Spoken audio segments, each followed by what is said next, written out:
Today we are going to look at paper 1, K.C.S.E revision 2.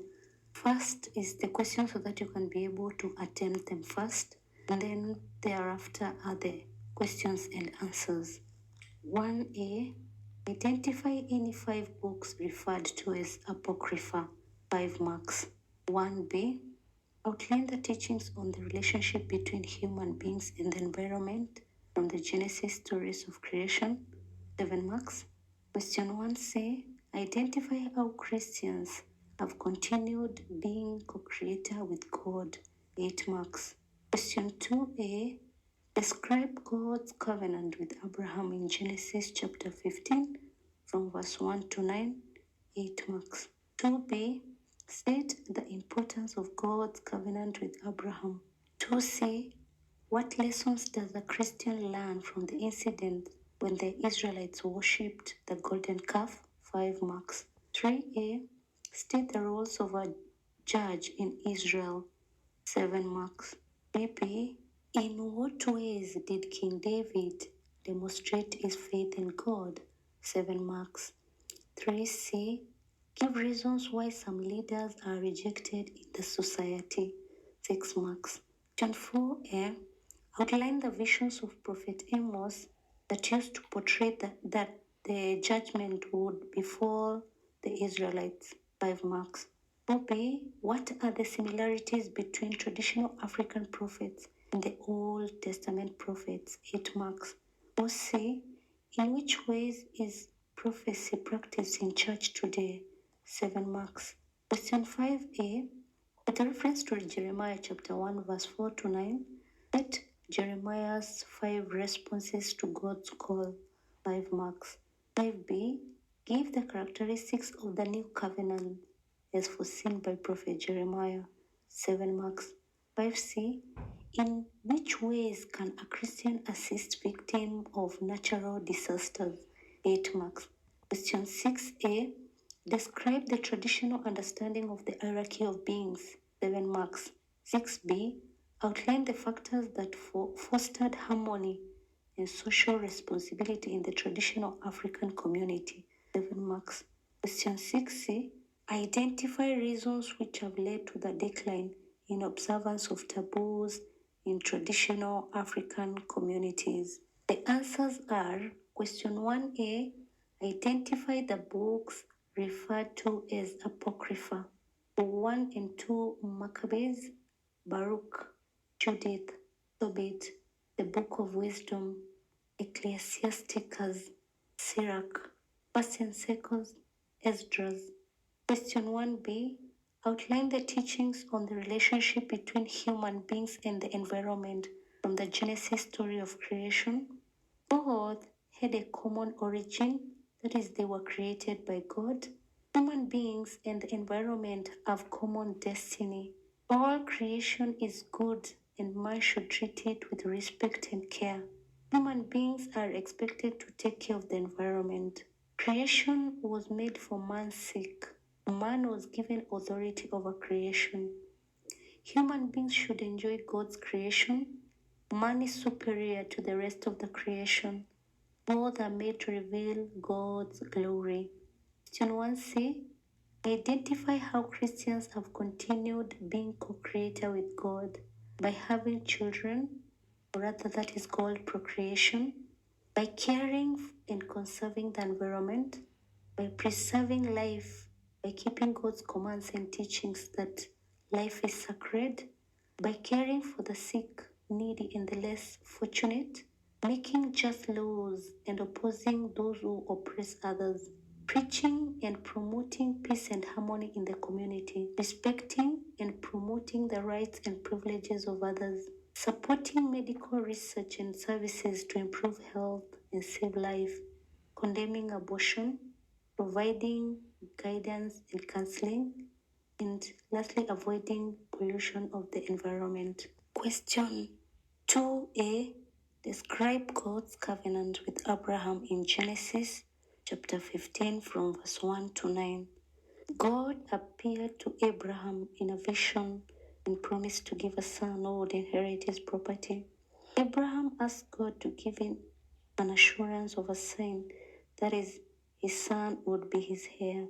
God responded to Abraham's request by taking him outside and showing the stars in the sky. God then promised Abraham that his descendants would be as many as the stars. God asked Abraham to bring a heifer, 3 years old, a she goat, 3 years old, a ram, 3 years old, a turtle dove, and a pigeon. Abraham cut the animals into halves and left the bird whole. He laid the cut halves against each other in 2 rows on the altar. Abraham guarded the sacrifice and drove away the birds of prey that came to eat the carcasses. At sunset, Abraham fell into a deep sleep. A thick darkness came over him. A smoking firepot and a flaming torch appeared and passed in between the pieces of meat. Thus God made a covenant with Abraham. Question 2b. State the importance of God's covenant with Abraham. God initiated the covenant and bound himself to fulfill the promises.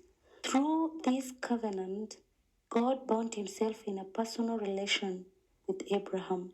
God initiated his relationship with humans through this covenant. The covenant formed a unique foundation of the relationship between God and the Israelites. The willingness of God to enter into a covenant with Abraham showed that he was prepared to protect Abraham and his descendants. By passing between the animals, God confirmed that Abraham was his voice and that he would keep the promise made. God continued with his plans of salvation for humankind through the covenant. By having faith in God's promises, Abraham and his descendants were regarded great by God. Question 2c. What lessons does Christians learn from the incident when the Israelites worshipped the golden calf? 5 marks. Christians should not worship idols. Under all circumstances, Christians must practice patience. Christian leaders should not yield to evil and demands of their subject, but be obedient to God. Christians should believe one true God and yield to his will. Christians should know that anger does not fulfill the will of God. For example, Moses' anger. Question 3a. State the roles of judges in Israel. They acted as God's prophets. They foretold the will of God to the Israelites. They acted as spiritual leaders. They offered sacrifices on people's behalf before going to war. They offered prayers. They settled disputes among the people. They led the Israelites to war against their enemies. They anointed kings. For example, Samuel anointed King Saul and later David as king of Israel. Question 3b. In what ways did King David demonstrate his faith in God? He killed Goliath with a stone and a sling because he believed that God would fight on his behalf. He accepted to be anointed by Samuel as the second king of Israel. He trusted all the promises that God made to him through Nathan. He wanted to build a temple for God. He brought back the Ark of the Covenant to Jerusalem with the aim of making it a center of worship, or rather a holy city. He accepted his sins and repented. He constantly sought God's guidance. He praised through song and dance. He practiced justice in his leadership. He was faithful to God. Question 3c. Give reasons why some leaders are rejected in the society. If a leader practices bribery or other corruption, poor role models, not well trained or educated, is old or has poor health, not of particular tribe or lineage, are oppressive to the subjects, doesn't listen to the needs of the people, or he or she doesn't lead, he or she is not listening to the people he is leading, if he or she does not practice justice to all. Question 4a. Outline the vision of Prophet Amos used to portray that judgment would befall the Israelites. 5 marks. He saw a swarm of locusts destroying all plants and food in the land, symbolizing the destruction of the Israelites. He saw God preparing to punish the Israelites by fire, The fire would consume the ocean and the land and all. He saw a crooked wall which stood for the sinful nature of the Israelites. They had strayed from the path of righteousness and would be destroyed. He saw a bucket of summer fruits which symbolized that Israelites were ready for destruction. He saw God standing by the altar, symbolizing the destruction of the temple where the Israelites offered sacrifices. Question 4b. What are the similarities between traditional African prophets and the Old Testament prophets? 8 marks. Both had spiritual powers which enabled them to see what others could not. They communicated God's will to the people. They warned people about the impending disaster such as drought, plagues, war, and explained the reasons for their occurrences. They recognized God as their giver of the ability to prophesy. They received God's revelations through traces, dreams, and visions. They were consulted by people during crisis. They provided religious, political, and social guidance to the leaders in the communities. They were people of high integrity and moral standards. They consisted of prophets and prophetesses. Question 4c. In which ways is prophecy practiced in church today? Preaching the word of God without fear, condemning evil in the society using the word, praying and fasting in the line with the word of God, fighting for the needs of the needy, orphans, and widows, organizing public Christian rallies to pray for the nation, Christian leaders to speak on behalf of the voiceless and the weak, praying for the sick, condemning all forms of injustices in the society, pronouncing any judgment befalling any individuals or nations without fear, warning and correcting people using the word of God. Question 5a. With reference to Jeremiah chapter 1 from verse 4 to 9, state Jeremiah's 5 responses to God's call. 5 marks. Jeremiah was hesitant. He said that he did not know how to speak. He was afraid. He was not ready for the call. He felt immature because he was young. He saw 2 visions which changed his attitude towards the mission. He accepted to be sent. Question 5b. Give the characteristics of the new covenant as foreseen by prophet Jeremiah. 7 marks. God's laws would be written in people's hearts. There would be a personal knowledge of God. There would be spontaneous forgiveness of sins. Each individual would be responsible for his or her sins. The new covenant would bring into being a new community. There would be harmony between Israel's will and God's will. The restored community would be ruled by Russia's king. Question 5c. In which ways can a Christian assist victims of disaster?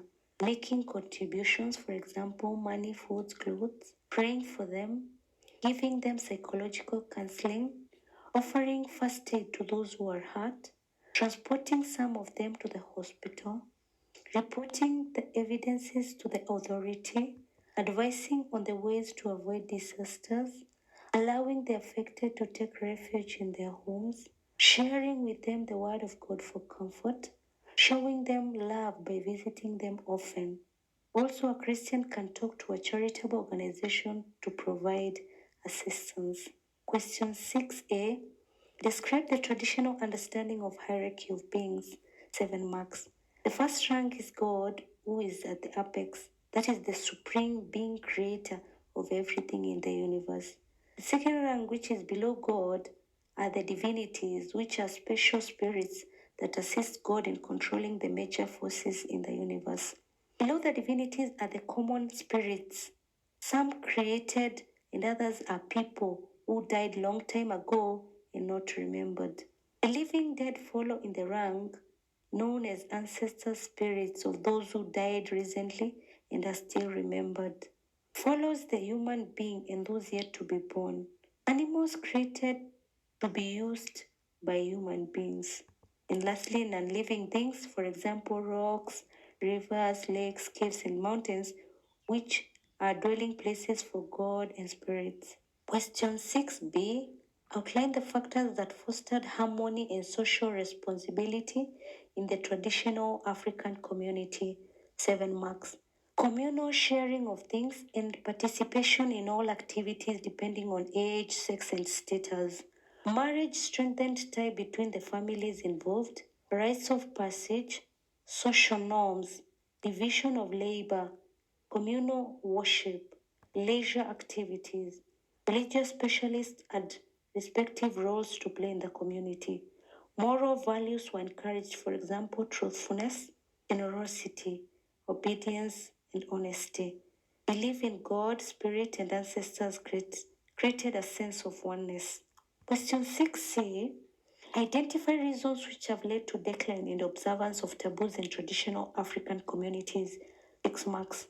Foreign religions, for example, Christianity, Islam, formal education, permissiveness in the society, interethnic marriages, struggle for equality and sensitivity, government policies on some traditional practices, urbanization, modernization, westernization, that is influence from the Western culture and also, let's say, mode of dressing, weakening of traditional moral values, for example, the value of respect.